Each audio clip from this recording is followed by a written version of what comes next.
एक गरीब आदमी हर सुबह फटे हुए कागज के टुकड़े पर अपनी फरियाद लिखता था। वह लिखता था, ऐ मेरे परवरदिगार, मुझे 50,000 रुपए भेज दे। वह उस कागज को मोड़कर एक लाल गुब्बारे से बांधता और उसे हवा में छोड़ देता। गुब्बारा धीरे धीरे आसमान की ऊंचाइयों को छूने लगता था।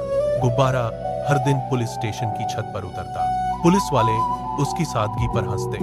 लेकिन एक दिन थानेदार का दिल पसीज गया। उसने कहा, चलो इसकी मदद करते हैं। सबने अपनी जेब से पैसे निकाले और कुल 25,000 रुपए जमा किए।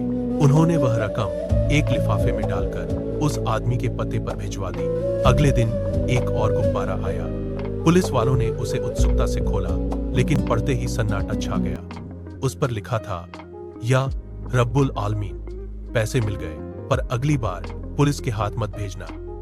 ये हरामखोर आधी रकम खा गए हैं। No.